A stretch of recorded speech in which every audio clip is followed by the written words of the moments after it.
हमारे यहाँ जो प्राचीन मान्यता है उसके अनुसार यह है कि जो कोई भी राज्य के गद्दी पर बैठ जाएगा, जो राजा होगा उसे क्षत्रिय कहा जाएगा। 19वीं सदी के पहले चौथाई हिस्से तक किसी को पता नहीं था कि भारत में अशोक नाम का कोई राजा था या हमारे देश में बुद्ध धर्म इस लेवल का था। मोहम्मद तुगलक के पास एक सूप आया, उसके ऊपर भी ब्राह्मी स्क्रिप्ट लिखा हुआ था, किसी को कुछ पता नहीं था कि ये क्या है। एक स्कॉलर प्रिंसिप जिनका नाम था, उन्होंने उस स्क्रिप्ट को 30 साल लगाए उसको डिसाइफर करने के लिए। उनकी डिसाइफर करने के बाद पता चला कि ये ब्राह्मी स्क्रिप्ट है और कोई अशोक नाम का कोई राजा था जिसने बुद्ध धर्म को पूरे देश में फैलाया।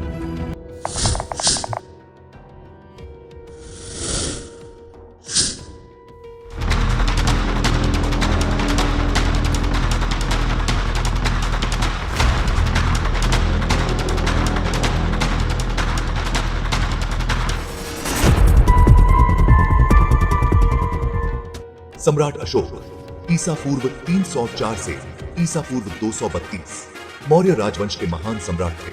अशोक बौद्ध धर्म के सबसे प्रतापी राजा थे। उनका पूरा नाम देवानाम प्रिय अशोक राजा प्रियदर्शी था। उनका साम्राज्य उत्तर में हिंदकुश से दक्षिण में गोदावरी नदी तक फैला था तथा पूर्व में बांग्लादेश से पश्चिम में अफगानिस्तान तक पहुंच गया था। यह विशाल साम्राज्य आज का संपूर्ण भारत, पाकिस्तान, अफगानिस्तान, नेपाल, बांग्लादेश, भूटान, म्यांमार पर था। उन्हें चक्रवर्ती सम्राट अशोक कहा जाता है, जिसका अर्थ है सम्राटों के सम्राट। सम्राट अशोक ने संपूर्ण एशिया में बौद्ध पंथ का प्रचार किया। सम्राट अशोक प्रेम, सहिष्णुता, सत्य, अहिंसा के सच्चे समर्थक थे। कलिंग युद्ध के 2 वर्ष पहले ही सम्राट अशोक बुद्ध से प्रभावित होकर बौद्ध अनुयायी हो गए और उन्हीं की स्मृति में उन्होंने कई स्तंभ खड़े कर दिए, जो आज भी नेपाल में उनके जन्मस्थल लुम्बिनी में माया देवी मंदिर के पास, सारनाथ, बौद्ध मंदिर बोधगया, कुशीनगर एवं अन्य स्थानों पर देखे जा सकते हैं। सम्राट अशोक ने बौद्ध धर्म का प्रचार भारत के अलावा श्रीलंका, अफगानिस्तान, पश्चिम एशिया, मिस्र तथा यूनान में भी करवाया। सम्राट अशोक अपने पूरे जीवन में एक भी युद्ध नहीं हारे।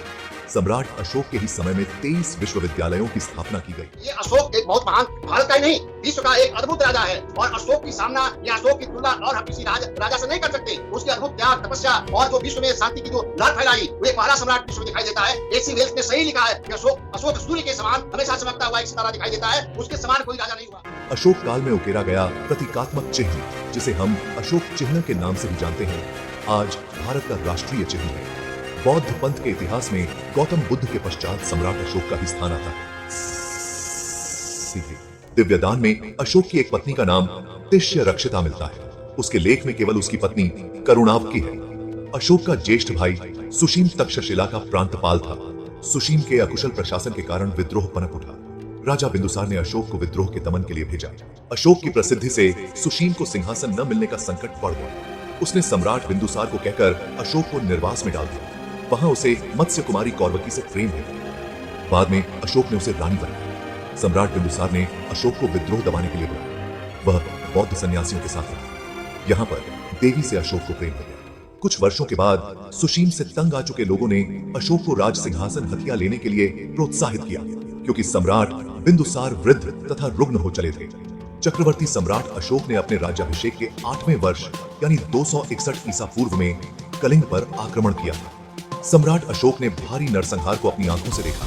उपगुप्त, जो एक बौद्ध भिक्षुक थे, उनसे उपाय पूछा। इससे द्रवित होकर सम्राट अशोक ने शांति, सामाजिक प्रगति तथा धार्मिक प्रचार किया।